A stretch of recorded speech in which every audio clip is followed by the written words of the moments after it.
বিশ্বযুদ্ধের ডামাডোল লেগেই যায় বা হয়ে যায়, তাহলে আমাদের জন্য আসলে এই যে তখন আপনার বাসা ভাড়া চলবে না, বাড়িঘরের মানে আপনার বাড়ি ল্যান্ড ট্যান্ড হাবি যাবে যা আছে এগুলো কোনো কিছুর দাম মূল্য নাই।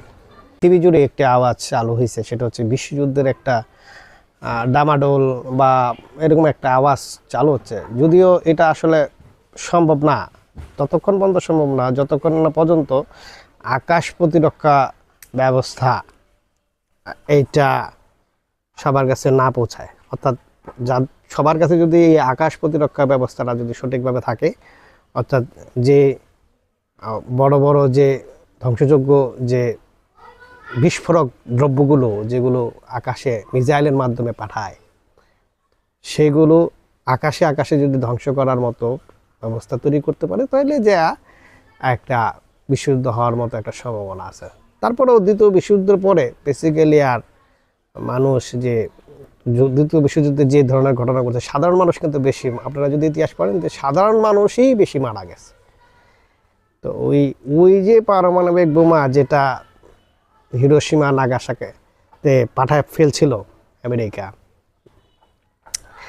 এরপরে এত বড় তাণ্ডব দেখার পর মানুষ কিন্তু যুদ্ধ থামাইতে পারছে। অর্থাৎ একটা বড় থেকে যখন একটা বড় তাণ্ডব হয় তখনই মানুষ এটা পিছায়। এবং সেই তাণ্ডব যারা দেখছে ওই সময়কার, এখন তো প্রায় 100 বছর পার হয়ে গেছে মনে হয়, এই তাণ্ডব মানুষ দেখে না। এখন একটা জেনারেশন দুইটা জেনারেশন আবার তৈরি হয়ে আসছে। সো স্বাভাবিকভাবেই এটা হবে এটা বলা যাবে না, ঠিক আছে, যে এটা এখনই ইরানকে কেন্দ্র করে হয়ে যাবে বা মধ্যপ্রাচ্যের গণ্ডগোলের কারণে একটা ঘটনা ঘটে যাবে, এই কথা বলার কোনো সম্ভাবনা নাই। কিন্তু যেটা হয় যে অর্থনৈতিকভাবে যে বিজনেস, যেটা আমরা বুঝতে পারতেছি সেটা হচ্ছে, আমরা জানি যে তেলের যে ভেনেজুয়েলাতে সবচেয়ে বেশি তেল, তো আমেরিকা চাচ্ছে যে এই তেলের উপরেই তো মিডল ইস্টে তো 3-4টা দেশই, সৌদি আরব, কানাডা, ভেনেজুয়েলা আর ইরান, ইরান, এদের কাছেই তো সমস্ত তেলের মজুদ। তো এই তেলের মজুদটা ভেনেজুয়েলাতে যে জিনিসটা আছে সেটাকে, অর্থাৎ মানে এটা একটা সেল বিজনেস, তো এটার কারণেও হইতে পারে, তেলটাকেও কেন্দ্র করা হইতে পারে। কারণ তেলের বাজারটা যদি অন্য দিকটা নষ্ট করতে পারে তাহলে তার কাছ থেকে তো মানুষ তেল কিনবেই। এটা একটা অর্থনৈতিক ক্রাইসিস, অর্থনৈতিক যুদ্ধ হইতেই পারে। তো আলটিমেটলি যেটা বলতে চাইতেছে সেটা হচ্ছে যে ব্যাপক আকারে বেশ বড় আকারে কিন্তু আপনার এই বিশ্বযুদ্ধ হওয়ার মতো কিন্তু সম্ভাবনা নাই। কিন্তু তারপরে যদি হয় তাহলে কি করণীয় সেটা নিয়ে আসলে আলোচনা। বিশ্বযুদ্ধ বলেন আর যুদ্ধ হইলে কি হয়, আমরা যদি এটা নোট করি তাইলে আমরা আমাদের অবস্থানগুলো বুঝতে পারবো। যেমন ধরেন সিরিয়াতে যে তাণ্ডব চলতেছে বা ইরানে এখন যে তাণ্ডব চলতেছে, সেখানে হচ্ছে এখন মূল যে বিষয়টা সেটা হচ্ছে বেঁচে থাকার জন্য যতটুকু জিনিস দরকার, অর্থাৎ বেঁচে থাকার জন্য অন্ন দরকার, কাপড়, এখন আর সব কিছুই বিজনেস শেষ, তাকে খেতে হবে এবং তাকে রক্ষা করার জন্য তার কাছে অস্ত্র থাকতে হবে। এই তো এই দুইটা জিনিসই হচ্ছে মূল প্রায়োরিটি। আর বাকি যা আছে, যত কিছু আছে, এগুলো তখন ভ্যালুলেস হয়ে যায়।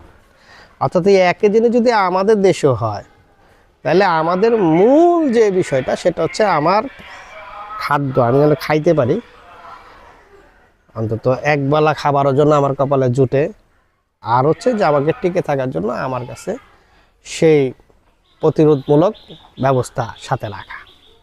এটাই হচ্ছে পৃথিবীতে যতগুলো যুদ্ধ হবে যে মূল যে নিটের জায়গাটা, এই নিটের জায়গাটা এইখানে এসে থামে। আর বাকি যাই আছে, যত রকমের ফিলোসফি আছে যেগুলো আছে, সেগুলো সবগুলোই কিন্তু আলটিমেটলি ক্র্যাশ করে এবং সেগুলো আর থাকে না, সেগুলোর আর প্রয়োজনে পড়ে না। আপনি এখান থেকে ওইখানে যাবেন, পারলে যেতে পারলে যাবেন, নাহলে পায়ে হেঁটে যাবেন, ঘোরাতে যাবেন। আপনি ধরেন সব শেষ, তেল শেষ, তাহলে যেমন আমরা তেলের ক্রাইসিস, তাহলে কী হবে, মানে সব কিছু বন্ধ হয়ে যাবে। তাহলে আমরা আজ থেকে 50 বছর আগে বা 70 বছর আগে কীরকম ছিলাম, কীরকম জীবনযাপন করছে মানুষ, সেই লাইফস্টাইলে ফেরত যাবে। মানুষ বেঁচে থাকবে, সেই লাইফস্টাইলে ফেরত যাবে। ওই তাহলে দেখবেন যে ওই গাছের পাতা টোকায় আসে রান্না করতেছে, ফসলের চাষ করতেছে, হালটা গরু ছাগল দিয়ে, আর রাতের বেলা এই কুপিতে একটু কেরোসিন জ্বালাইছে, তার আগে ওই পাথরে পাথরে ঘষা দিয়ে ইয়ে করছে। মানে যদি আমরা ব্যাক করি, মানুষ কিন্তু সমস্ত অভিজ্ঞতাই কিন্তু সঞ্চয় মানে তার ভিতরে কিন্তু নিয়ে আসছে, সমস্ত অভিজ্ঞতাই কিন্তু মানুষের আছে। এখন যতটা সামাজিকভাবে আপনি যতটা আপগ্রেড হয়েছেন ততটাই আপনার চাহিদা পূরণ হয়ে আসছে। যেমন একটা সময় পায়ে হেঁটে মানুষ গেছে, এখন অটোতে চলতেছে। তো অটো যখন থাকবে না আবার পায়ে হাঁটবে। মূল আপনি সুস্থ থাকলে ওইগুলোই আলটিমেটলি ঘুরে ফিরে আসে। আসলে যুদ্ধ হইলে নিট যে জিনিস খাওয়া দাওয়া আর হচ্ছে নিজেকে প্রতিরোধ করে রাখার মতো যে জিনিসটা প্রয়োজন, সেটা হইলেই মানুষ আর কোনো কিছু দরকার নেই। পড়াশোনা, লেখাপড়া, শিক্ষা, সাহিত্য, বিয়ে শাদী এইগুলো তখন হইলে হইছে, না হলে না হয়েছে, এইভাবেই একটা সভ্যতা তৈরি হয়। তো এটা হচ্ছে ওভারঅল ওয়ার্ল্ডের যে বর্তমান যে সিচুয়েশন, যদি কখনো মানে সিচুয়েশনটা যদি আসলে এরকম হয়, একটা বিশ্বযুদ্ধের ডামাডোল লেগেই যায় বা হয়ে যায়, তাহলে আমাদের জন্য আসলে এই যে তখন আপনার বাসা ভাড়া চলবে না, বাড়ি ঘরে মানে আপনার বাড়ি, ল্যান্ড ট্যান্ড, হাবি যাবে যা আছে, এগুলো কোনো কিছুর দাম মূল্য নাই আপনার কাছে। খাওয়ার জন্য হ্যাঁ টাকা লাগবে, কারণ কারো না কারো কাছে খাদ্যশস্য থাকবে, সেটা আপনাকে কিনতে হবে। আবার কারো কাছ থেকে হয়তো খাদ্যশস্য লুট হবে, সেটাও একটা বিষয়। মোট কথা হচ্ছে আপনি খাওয়া পরার জন্য শরীরে একটা দুটা কাপড়, খাওয়া জেনেরাই থেনেকাই, এরকম একটা লাইফস্টাইল। যুদ্ধ হইলে সারা মানে যে দেশে যুদ্ধ সাথে জড়ায় সেই দেশে এরকমই হয়। তো মানুষ এই যুদ্ধ করতে করতে, মানুষ মানেই যুদ্ধ, মানুষ যুদ্ধ করতে করতে এইভাবে আসছে। যারা ওই দারুইনের মতের মতো যারা ওর ভিতরে যারা শক্ত সমর্থ থাকে তারা টিকে থাকবে, আর যারা থাকবে না তারা ঝরে যাবে। এটা ন্যাচুরাল নর্মাল একটা বিষয়। এটাই হচ্ছে আজকের বিষয়। যদি বিশ্বযুদ্ধ লেগে যায় তাহলে আলটিমেটলি কীভাবে চলবে দেখবেন যে মূল বিষয় এইটাই।